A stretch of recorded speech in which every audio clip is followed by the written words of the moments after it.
원장님, 다이어트 한약 인터넷에 막 종류 엄청 많던데 네. 그냥 인터넷에서 사도 되는 거 아니에요? 절대 그렇게 구매하시면 안 됩니다. 요새 인터넷을 사드시는 분들 되게 많으신 것 같거든요. 근데 생각보다 위험한 경우들이 있어요. 꼭 체크해야 되는 부분들이 빠질 때가 있거든요. 그래서 오늘은 그 부분에 대해서 알려드리겠습니다. 안녕하세요. 다이어트 멘토 한의사 김은하입니다. 오늘은 다이어트 한약을 인터넷으로 구매하시는 분들이 꽤 많으셔서 그 부분에 대해서 좀 알려드리려고 하는데요. 한약을 먹기 힘들어 하시는 분들을 대상으로 요새는 캡슐과 같은 형태의 한약들도 굉장히 많이 나와요. 그래서 구매하시기 쉬운 방법으로 다이어트 한약을 처방받아서 복용하시게 되는데요. 근데 꼭 중요한 과정이 빠질 때가 있어요. 그래서 오늘은 그 부분에 대해서 알려드리겠습니다.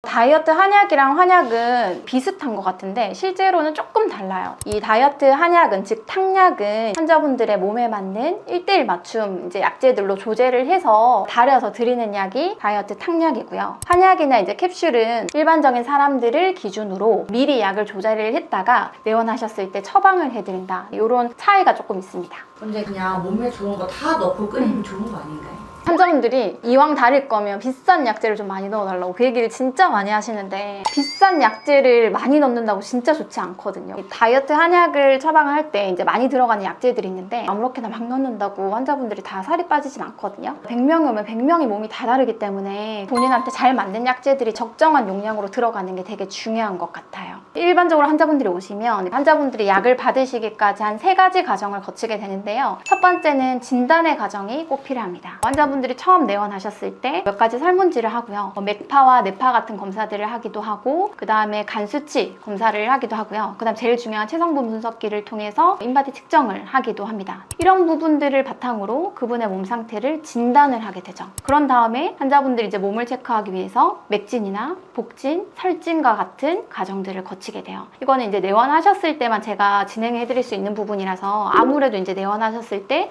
좀 더 정확하게 처방을 해드릴 수가 있고요. 그 진단을 하고 제가 이제 처방을 하게 되는데 두 번째 법제라는 과정을 거치게 되는데요. 약재들이 정확하게 효과가 더 나게 만들거나 혹은 부작용을 좀 줄이게 만들기 위해서 가공 과정을 좀 거치게 돼요. 똑같은 약인데도 사람들에 따라서 그 한약들이 조금씩 다르게 작용을 하거든요. 예를 들면 어지럽다거나 빈혈이 있으시다거나 출산하고 난 다음에 다이어트를 하신다거나 이럴 때는 백작약이라는 약재를 참 많이 넣는데요. 소화기가 약하신 분들은 되게 속이 쓰려 하세요. 그래서 그럴 때는 저희가 백작약을 초한다고 해서 약간 불에 덮구는 과정을 거치게 되거든요. 그러면 이제 혈분을 보호하는 것들은 충분히 되고 속은 안 쓰리고 이런 약재를 가공하는 법제라는 과정을 거치게 됩니다. 그리고 마지막으로 세 번째가 조제 과정인데요. 선별된 약재들을 적절한 비율로 적절한 용량으로 구성을 하게 돼요. 이렇게 구성을 한 다음에 깨끗한 한약 보자기에 넣고 탕전하는 과정, 이 과정 전체를 이제 조제라고 하고요. 이 조제라는 과정을 거치게 되면 환자분들한테 약이 전달되게 됩니다. 근데 진단할 때 뇌파 측정한다고 하셨는데 네네네. 다이어트 하는데 뇌파 측정이 필요해요? 요새 환자분들이 정신과 약물을 복용하시는 분들도 되게 많고 괜찮다고 생각했는데 실제로 뇌파를 찍어봤는데 굉장히 불안정한 경우들이 있거든요. 이랬을 때 다이어트 약물을 제가 감안하지 않고 처방을 해드리면 가지고 계신 증상들이 증폭되는 경우들이 있어요. 예를 들면 다이어트 한약을 먹고 갑자기 불안함이 너무 심해진다든지 가슴 두근거림이 너무 심해진다든지 그런 경우들이 많아서 꼭 뇌파 측정하고요. 그리고 수면 잘 못하시는 분들도 환자분들마다 호소하시는 정도가 다르기 때문에 뇌파를 측정을 해서 심한 경우에는 수면과 관련된 약물들을 좀 조정해서 처방하기도 해요. 근데 인터넷으로 구매해도 진단 빼고는 다 같은 과정을 거치는 건데 효과가 그래도 없나요?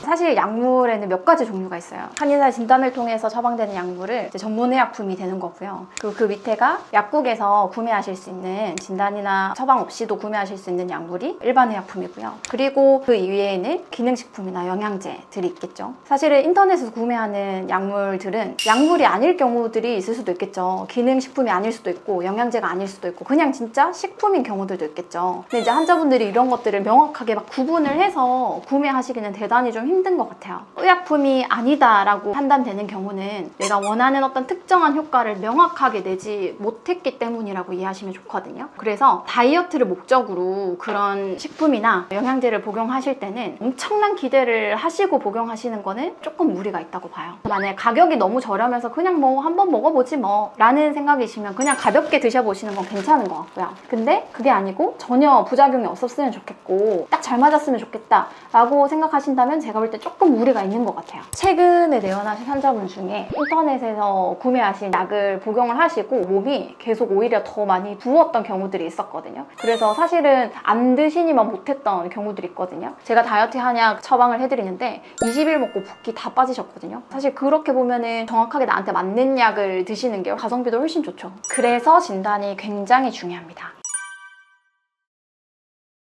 제 입으로 말하려니까 좀 그렇긴 한데 그냥 아무리 생각해도 처방을 많이 하는 곳이 그냥 잘하는 곳인 것 같아요. 처방을 많이 한다는 거는 그만큼 경험도 많고 그 사람 몸이 어떤지 파악도 더 잘 되고 이런 것들이 훨씬 수월하거든요. 단적인 저의 이야기만 해도 제가 처음에 한의사되고 처음 진료했던 곳이 다이어트만 전문으로 하는 한의원이었었는데 지금이 훨씬 환자분들의 몸도 더 잘 이해가 되고 더 잘 빼드리는 것 같거든요. 그래서 사실은 많이 처방하는 곳이 제일 좋은 것 같고요. 그리고 두 번째는 이제 처방해주신 원장님께서 실제로 다이어트를 해보신 적이 있는지 그리고 다이어트 한약을 복용해보신 적이 있는지가 저는 되게 중요한 것 같아요. 사실 제가 의학적인 판단으로 환자분들 딱 몸만 보고 처방을 하고 복용하는 결과를 봤을 때 생각대로 쭉쭉 다 잘 빠지는 경우들은 항상 그렇지만은 않아요. 중간에 정체기를 겪을 때도 있고 약의 반응과 상관없이 그냥 본인이 지칠 때도 있고 힘들어 하실 때가 있는데 이때 내가 그런 것들을 경험을 해보면 어떻게 그 시기를 좀 잘 넘겨야 되는지 환자분들이랑 잘 서로 호흡 맞춰가면서 끝까지 잘 다이어트 할 수 있게끔 해드리는 것 같거든요. 그래서 사실은 본인이 해보신 분이 제일 또 좋은 것 같습니다.